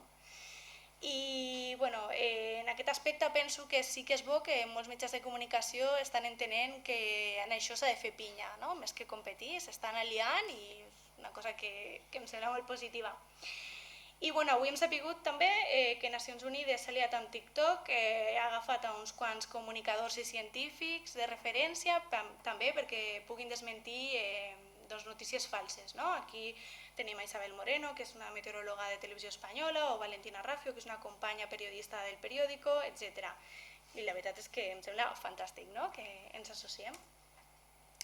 I a vegades hem de combatre el retardisme, que és una paraula que es va inventar el meu company Edu Robaina fa un parell d'anys i que ara ja utilitza molta gent, i això costa més, perquè quan el canvi climàtic ja és molt difícil de negar, més quan el percebim d'una manera tan directa com una onada de calor, no?, que ens afecta tant, doncs el que es passa a fer és fomentar el retardisme, no? Que es diu, bueno, no et puc negar que el canvi climàtic existeix, però et negaré les solucions que diu la ciència. Per què? Perquè a mi no m'interessa, no? Quan tu estàs en una situació de privilegi, doncs renunciar, no?, al teu privilegi, renunciar al teu nivell de consum, etc., doncs és molt complicat, no? I com deia el Miguel, doncs realment nosaltres podem pensar en fer una transició energètica, però no hi ha prou minerals, vull dir, no tothom potser pot tenir un cotxe elèctric, i això doncs, hi ha molta gent que no ho vol admetre, no? Que no vol... Hi ha moltes empreses també energètiques que no volen perdre els seus beneficis multimilionaris i per tant doncs, el que fan tota l'estona és com negar les solucions que ens estan donant des de l'IPCC i des dels panels científics, no? Llavors, bueno, doncs això també s'ha d'explicar. Pensem que cal assenyalar responsables, i això és molt complicat quan Repsol et fica publicitat, per tant, doncs, bueno, aquí nosaltres sí que ho podem fer perquè som més lliures, també és veritat que no ho podem fer massa bé, perquè, clar, no tenim publi, no tenim diners, tampoc per fer moltes investigacions, no? És el que passa, no? Però bueno, sí que nosaltres cada any presentem els beneficis de les energètiques, expliquem quina part estan invertint en renovables, que realment és molt pobre, expliquem també quan ens volen vendre solucions que semblen meravelloses però que no ho són, com pugui ser l'hidrogen o qualsevol cosa, no?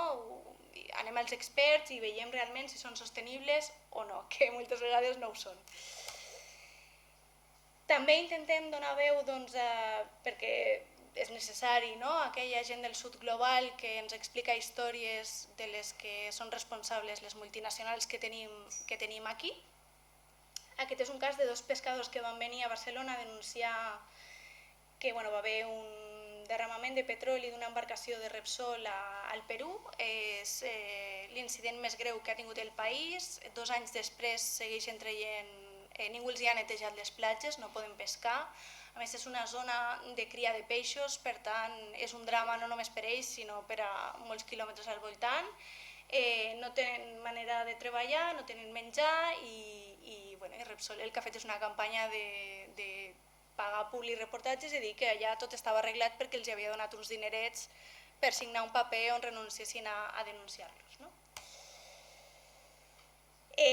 La crisi climàtica també té una altra causa, tot i que la primera és els combustibles fòssils, però també els usos del sol, no? I sabem que l'agroindústria també hi té un paper, per tant, considerem que s'ha d'assenyalar aquelles empreses que segueixen apostant per aquests models o que financien aquests models.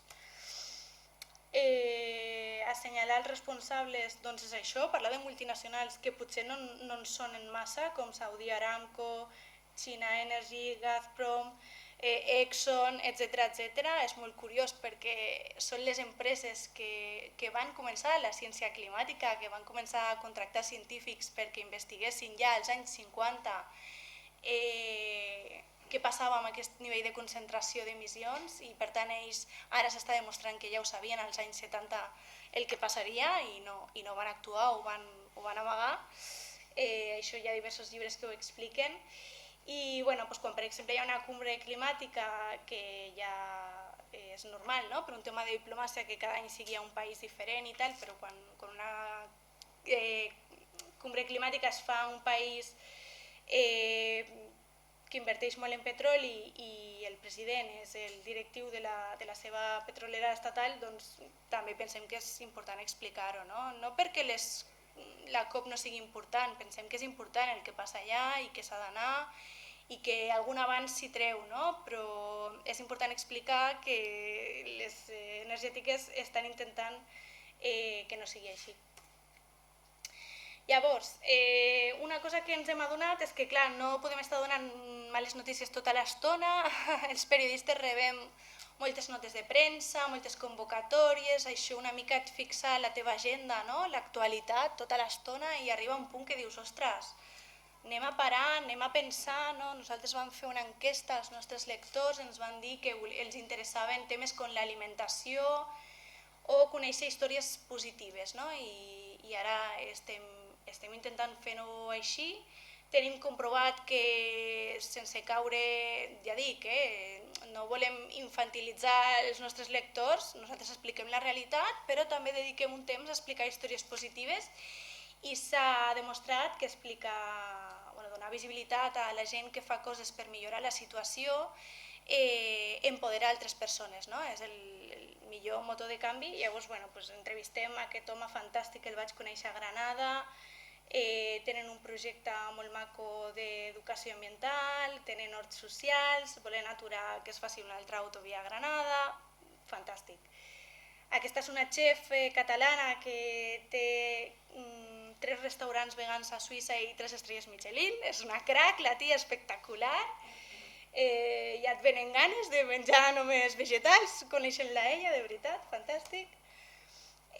També entrevistem els divulgadors que pensem que millor comuniquen els temes de canvi climàtic i també des d'un punt de vista de que no tot està perdut. Andreu Escrivà, per exemple, en això és un referent.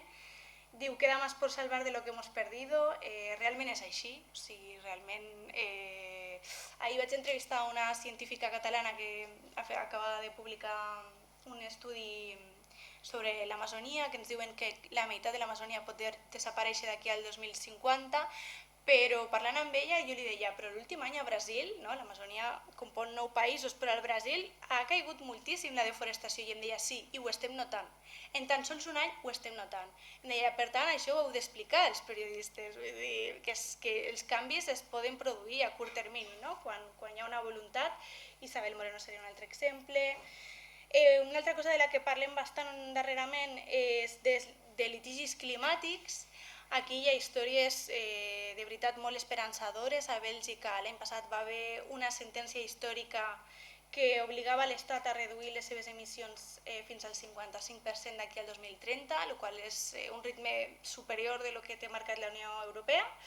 6 joves de Portugal que van patir un incendi brutal han denunciat a 32 estats al Tribunal Superior de Drets Humans i és el primer cas que es porta a aquesta instància, no? I el seu objectiu és això, que els estats es comprometin a fer una reducció d'emissions.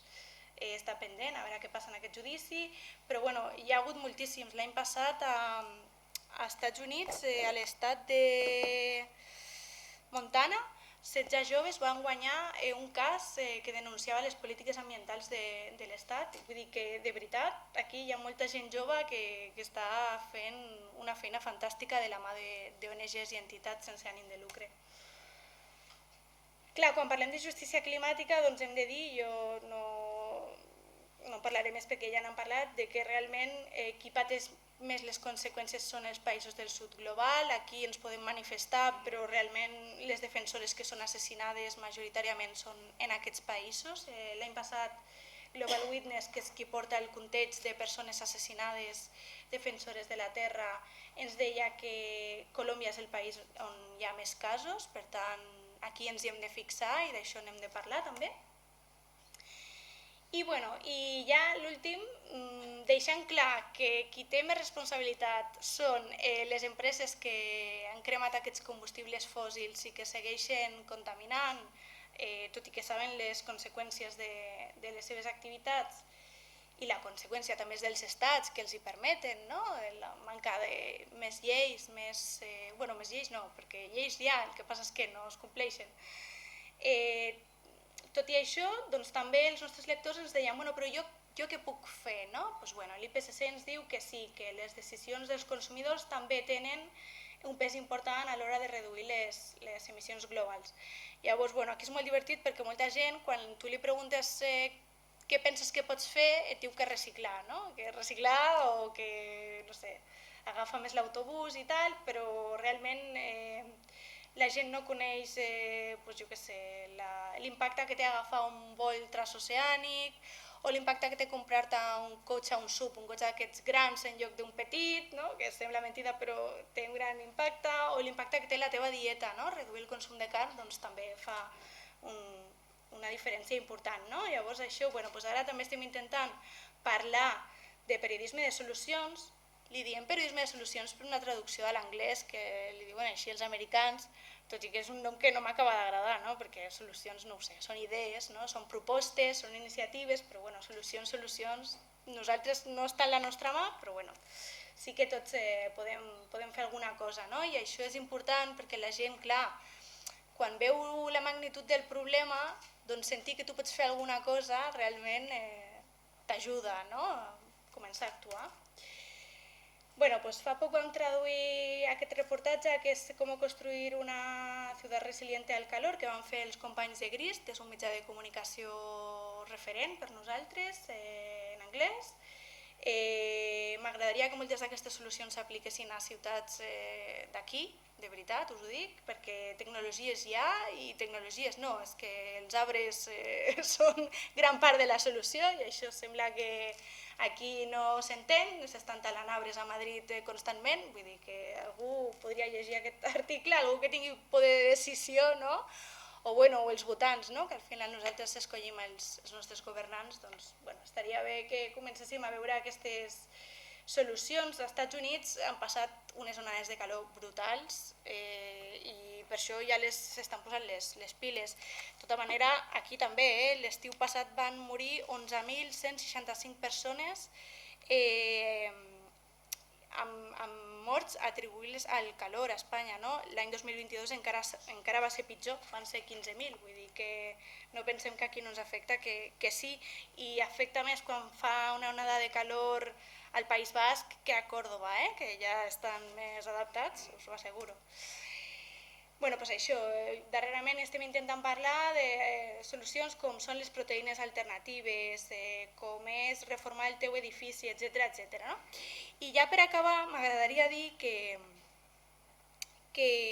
una altra cosa que també estem intentant explicar darrerament és el tema de l'activisme climàtic, perquè a Espanya estan passant coses bastant greus, com que Rebel·lió Científica, que és una sèrie de científics que ja s'han cansat de no ser escoltats i han començat a manifestar-se davant del Congrés, doncs ara s'enfrontin a penes de presó. No? O Futuro Vegetal, que és un col·lectiu de gent més jove que ha fet algunes accions de protesta, també estiguin acusats de banda criminal. No? Bueno, això pensem que també s'ha d'explicar perquè jo crec que d'aquí a un futur ens ho mirarem amb molt d'espant. I per últim, m'agradaria dir, fent autocrítica, que els mitjans de comunicació hem d'intentar fer el que hem fet tota la vida i cada cop fem menys, que és explicar històries, no? Perquè els científics potser tenen raó les companyes de Climavar que no s'han sapigut explicar gaire bé, no? Perquè l'IPCC l'any 90 que jo naixia ja començava a treballar en els seus informes i a molta gent aquesta informació no li ha arribat o no li cala o no l'entén, no ho sé. Però clar, al final és que tampoc és la feina del científic, no? És la feina del periodista, no? Explicar o traduir aquesta informació, fer-la més accessible. I jo penso que les dades són importants i s'han de donar, però molta gent les dades no li entren o no és capaç de veure en què es tradueixen aquestes dades, no creen una empatia, com fan les històries que explica la Maribel. I clar, què passa? Que explicar històries el que comporta és que tu has d'invertir uns recursos, has d'anar als llocs, has de buscar les persones afectades, escoltar-les, i tot això té un temps i un cost que moltes vegades els mitjans de comunicació no tenim. Però realment hem d'apostar per aquí, perquè la intel·ligència artificial et podrà fer una notícia de l'últim informe de tal institució diu això t'ho podrà fer, però anar a parlar amb una persona, mirar-la als ulls, escoltar-la i explicar la seva història, el seu relat, ser capaç d'apel·lar a les emocions, si volem dir-ho així. Això no ho faran la intel·ligència artificial, això només ho poden fer les persones, de moment. Per tant, jo crec que és important que parlem de, anem als camps saharauis, tot i que ja s'ha anat 1000 vegades, i expliquem com es pot cultivar vegetals en aquest desert, o per exemple, quan nosaltres rebem molts estudis científics que ens diuen tenim un problema amb les espècies invasores, quan espècies d'animals arriben aquí i comencen a colonitzar els nostres ecosistemes. Clar, jo aquesta notícia la faig en 2 hores i la publico amb dades. Però això realment no... Quan veus que 5W han anat a un lloc, han entrevistat a una científica que investiga els crancs, és una passada i veus la repercussió que té en aquesta població local aquest problema i pots empatitzar més. O podríem parlar de les conseqüències del canvi climàtic que al Madagascar es tradueixen en que un nen o una nena puguin anar a l'escola o no. Aquí he posat un exemple de Xavier Aldecoa perquè penso que és un narrador excel·lent i que ja fa això, anar a buscar els protagonistes de les històries i no centrar-nos només en la ferida, sinó explicar tota la realitat, que és molt més complexa. I nosaltres això no ho fem tant, esperem poder-ho fer més en el futur i si no compartirem el que fan els companys i que tant de bo, de veritat, la societat recolzi aquests mitjans de comunicació que apostem per seguir fent periodisme. Ja està.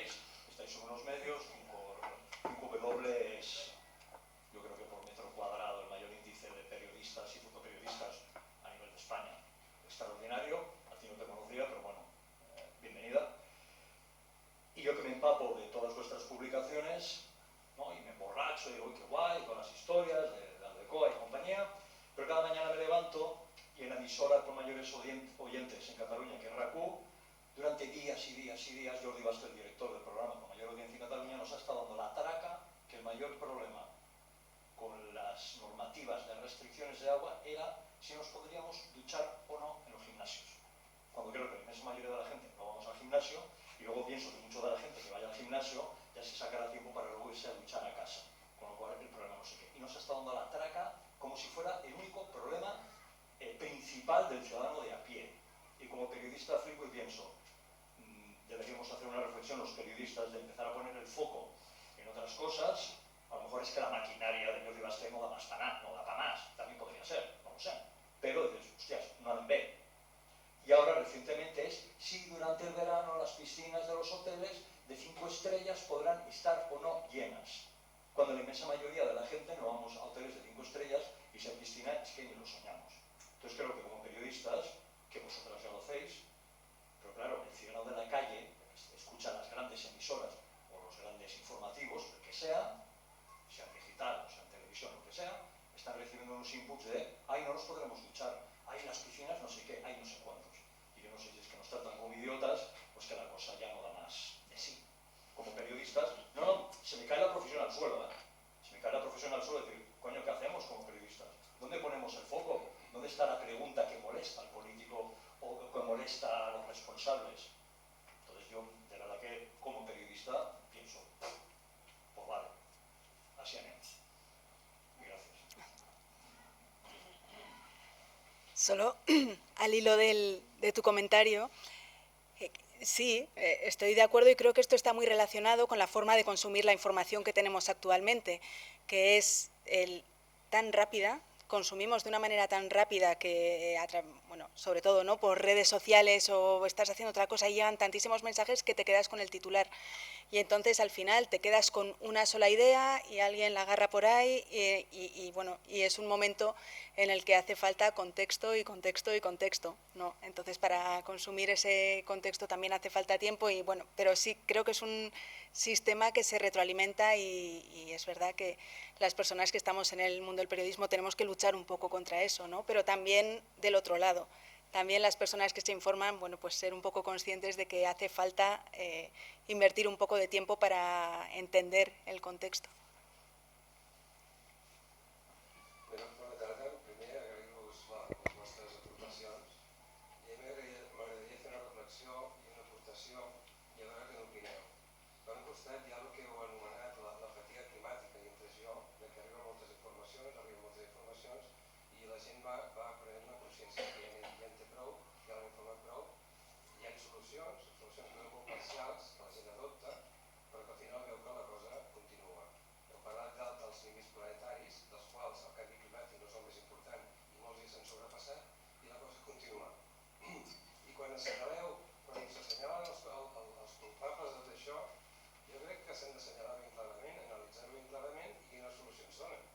Per un costat, hi ha un model socioeconòmic que posa per davant el benefici de les persones, el creixement constant i que aquest és un problema greu. I davant d'aquest problema quines solucions hi ha? Doncs els que defensen aquest model diran que la tecnologia ens salvarà, que ja trobarem una nova tecnologia que serà capaç de fer plaques de no sé què, el cotxe elèctric, però al final el creixement, i el creixement. I la gent ha de saber això.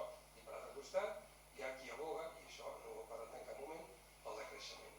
Hem de viure en un món diferent, en el qual ens plantegem les coses diferents i que probablement el benefici no és el benestar de les persones. I aquesta, perdoneu, era l'aportació que volia fer. Gràcies.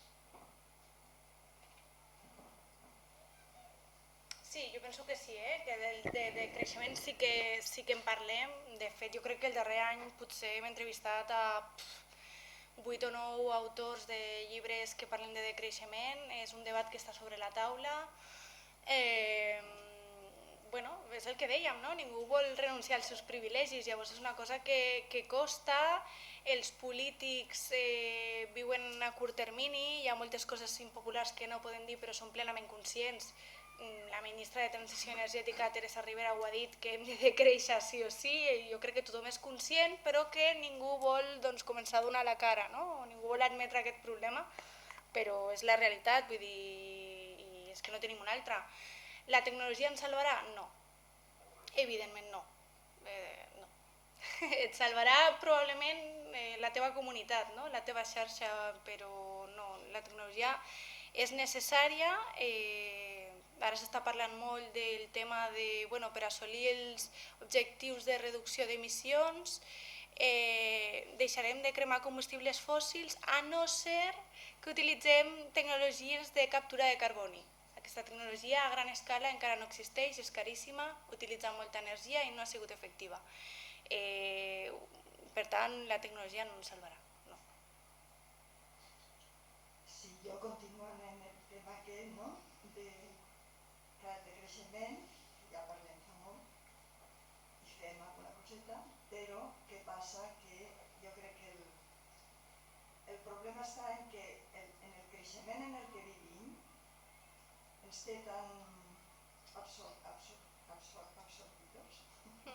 que no som capaços de veure la infelicitat que ens comporta. O sigui, que tindríem que també lluitar per una manera de viure feliç que no consisteix ni en consumir més, ni en comprar més, ni en estar a la moda, ni... O sigui, quin és buscar el plaer de veritat, no? El plaer de veritat de les persones. Aquí podem plantejar-nos això. Hi ha llocs en el món en què això seria fora de lloc, no? Perquè hi ha persones que necessiten menjar, necessiten unes coses més bàsiques i això no s'ho poden plantejar, però aquí que sí que ens ho podem plantejar estem en l'antiparadís, no? L'antiparadís en tot és com negatiu, doncs la gent infeliç fa veure que és feliç perquè ha fet no sé què, però la veus després, unes depressions i unes coses.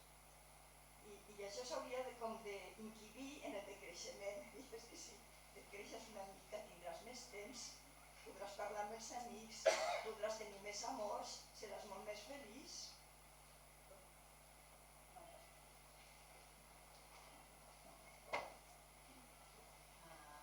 Maria, només us volia donar les gràcies per la intervenció que heu fet, però també les gràcies per la feina que feu, perquè crec que vosaltres, els mitjans de comunicació, teniu una responsabilitat, com tenim tots, que tenim la responsabilitat d'educar-nos i que la tasca que feu vosaltres contribueix a una millora de l'educació.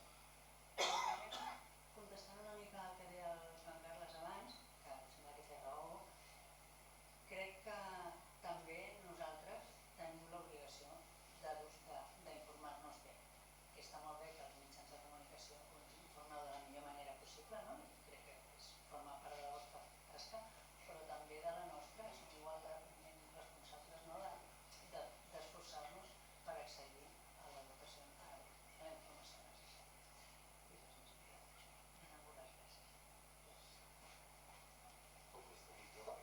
Sí, yo quería plantearos un tema que un poco tú, Elisenda, lo has tocado, pero me gustaría que fuera debatido aquí con las dos. Y es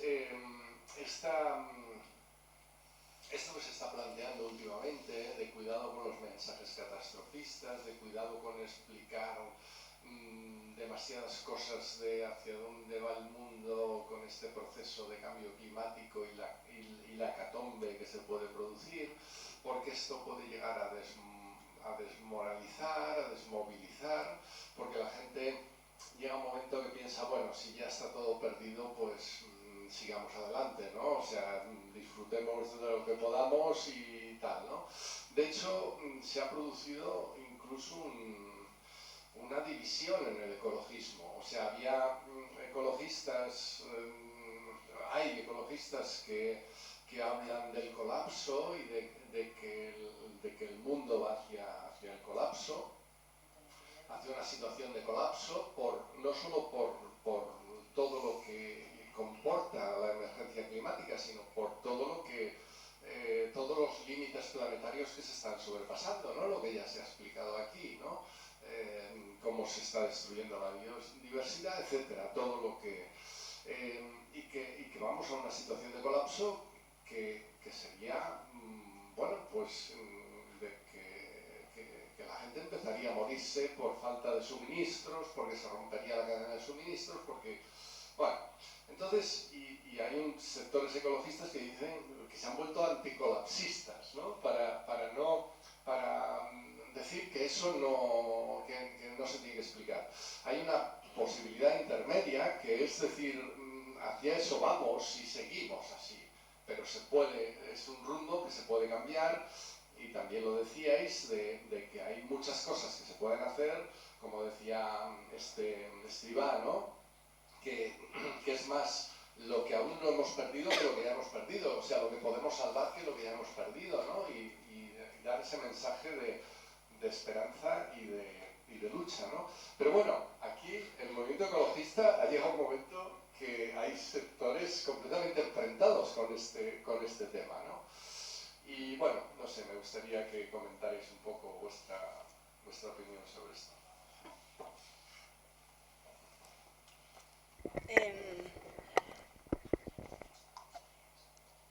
Esto es un debate que lo hemos tenido varias veces entre colegas, periodistas y demás, porque la realidad es que hay una enorme fatiga. Ay, perdón. Este solo es para la... Ah, perdón.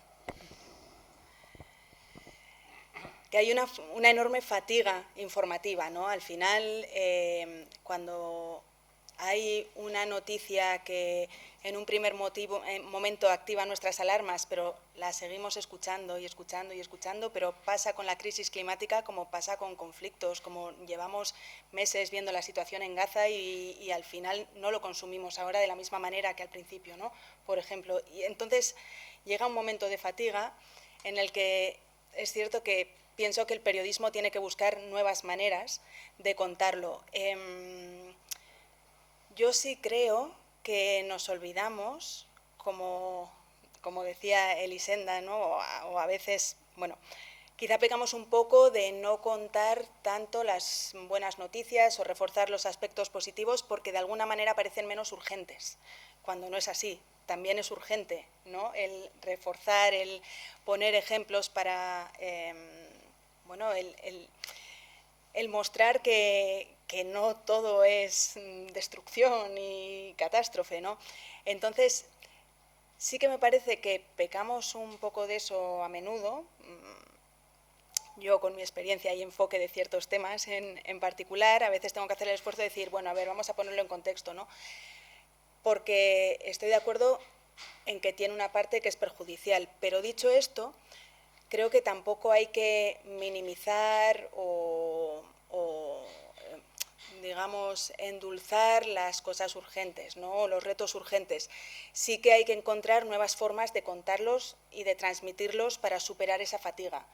Pero creo que precisamente el papel del periodismo es poner sobre la mesa los problemas para que, primero, haya un conocimiento sobre ellos y se pueda actuar en consecuencia. Si falla la base, si ya el problema se desconoce y se desconoce con todas sus ramificaciones y con todo el contexto, ya falla todo lo demás. Con lo cual, creo que es importantísimo el contar las cosas negativas. Pero bueno, soy de la opinión personal de que, bueno, de que sería bueno a lo mejor poner un poco más de peso en las noticias positivas también. Yo pienso lo mismo. Claro, es que cuando entrevistas a un científico, pues muchas veces estás ahí, dale, llevas media hora hablando con él, 40 minutos, y dices, no me da el titular, porque es que ellos son así, o sea, ellos hacen un estudio, analizan cantidad de datos, y entonces te dicen, bueno, hay 3 escenarios posibles. Se destruya el 10%, el 30% o el 50%. El periodista siempre coge el 50%. El 50% de Amazonía se va a la porra. Bueno, ¿por qué lo explicas así? Quiero decir, pues di del 10 al 50, porque es lo que, ¿no? O sea, quiero decir, entonces yo pienso que los problemas hay que explicarlos, pero que cuando hay horquillas y hay incertidumbre, porque en el cambio climático hay muchas cosas que todavía no sabemos qué va a pasar, pues hay que explicarlo todo, ¿no? Ahora oímos hablar de que se pueden modificar las corrientes oceánicas y eso tendría unas consecuencias, ¿no? La MOC sobre el clima mundial bestiales, pues lo tienes que explicar. Ahora bien, nosotros no hacemos series de Netflix de estas distópicas, ¿no? O sea, hay que explicar las cosas, pues los escenarios distintos que hay y no lo sé, yo pienso que las cosas ni se tienen que endulzar, pero tampoco exagerar, ¿no? ¿Qué pasa? Que evidentemente aquí tiene que haber un criterio periodístico, la información se tiene que jerarquizar, poner en portada lo que es más importante, más pequeñito lo que es menos, el titular que sea preciso, no que sea exagerado para que clique más gente, ¿no? Y aquí pues hay que hacer una autocrítica que no lo estamos haciendo bien, ¿no? Muchas veces. Entonces es normal que la gente se canse.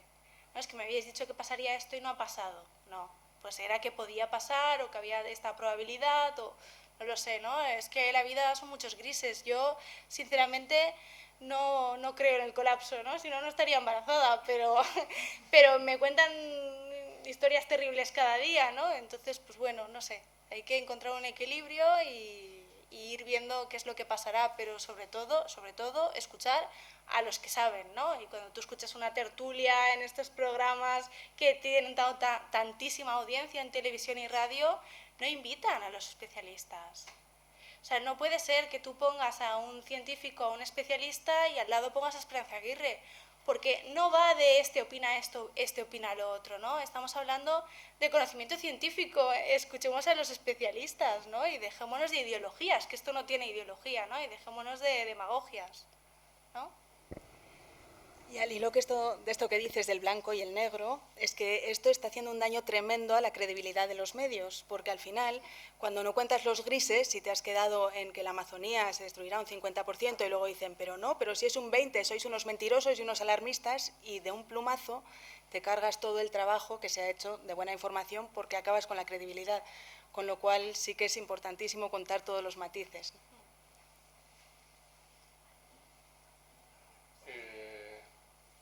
Mira, ahí hay otra palabra. Sí, vale, faltan 5 minutos para las 8, o sea que última palabra y vamos... És que són molts periodistes raros, és a dir, jo mitjans que em paguen los quotes de socis i això. Llavors, volia preguntar-vos una mica la situació que teniu a nivell de socis, perquè el que trobem habitualment mitjans d'aquesta índole és que la informació que fem és indispensable i fer-la de la manera que la fem, sense una dependència econòmica de Repsol i tota aquesta gent que veieu, però alhora a la primera que venen mandades cauen els socis i sembla que només ens salvem quan fem una campanya de morim si no pagueu la quota i llavors tens 100-200 altres que et salven el cul durant mig any. Llavors volia saber una mica quina és la vostra situació i també si heu trobat alguna estratègia de fidelització que us estigui funcionant, perquè si no sembla que sempre estem a la vora de l'abisme.